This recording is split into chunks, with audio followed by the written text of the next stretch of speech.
Ever feel like you're invisible in a conversation, like you just don't matter? Well, today we're going to break down how you can go from being totally overlooked to being the person whose words actually carry some serious weight.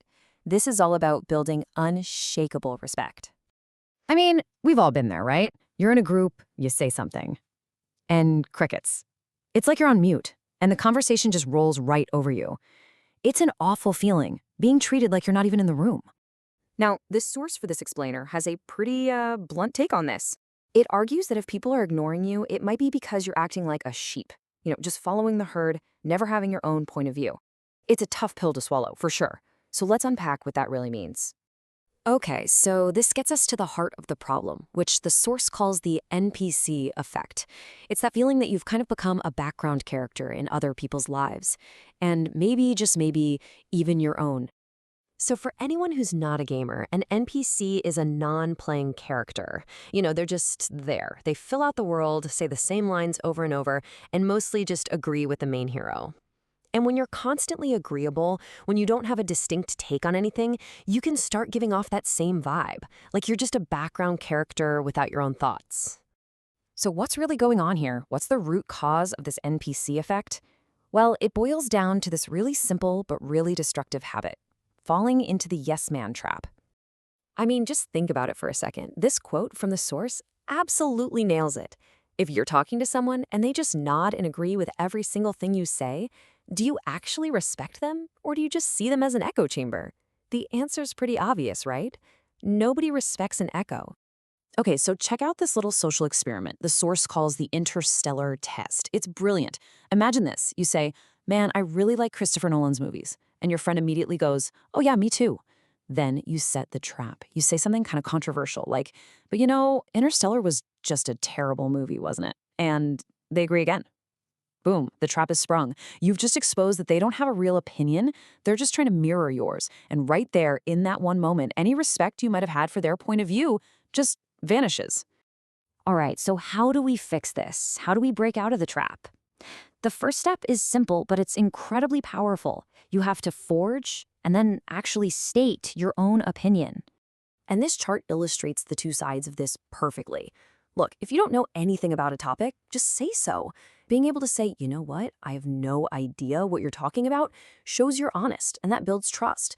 But, and this is the big one, when you do have an opinion, you have to say it. Even if it means disagreeing. That's what builds your identity. That's what shows people you have a backbone. The source puts it, uh, very directly. I mean, what's really the worst that can happen if you disagree with someone about a movie? The person you're talking to isn't going to attack you. It's about having the courage to just say what you actually think, respectfully but firmly. It's how you show people who you really are. All right, let's get to the second solution. And honestly, this one is a total game changer. It's all about mastering the incredible power of one tiny word: no. 200. That's how many pages were in an assignment that a friend asked the creator to help them with. She called it a small favor. But come on, 200 pages? That's not a small favor. That's a massive ask. It's the classic people pleaser's nightmare scenario, right? And what was his response? Just that one word: no. He said it felt incredibly hard to say, and he was really worried it was going to damage the friendship. But he knew he had to do it.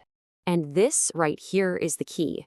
His expectation was that saying no would lead to a big fight, maybe even ruin the friendship. But the reality? It was the complete opposite. She actually started respecting him more. She started taking his words more seriously and stopped making these huge, unreasonable requests. Saying no didn't break the relationship. It put it on a new foundation of mutual respect. And this really gets to the core of it all. Your purpose in life is not to make everybody happy at your own expense. You're not a doormat. Your time, your energy, your priorities, they matter a lot. So, when you start combining these two things, having your own opinion and learning to say no, something fundamental starts to shift. You begin this transformation. You stop being invisible and you start earning genuine, real respect. So let's just recap the playbook here. First, have your own opinion and be honest about it. Second, it's totally okay to admit when you don't know something. In fact, it's a good thing. Third, learn to say no to protect yourself. And finally, you have to understand that setting boundaries is how you build respect, not how you destroy relationships. And it's so important to get this right.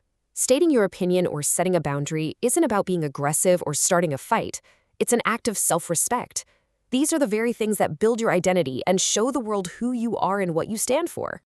And so that just leaves us with one final powerful question. After hearing all this, you really have to ask yourself, what are you going to stand for today?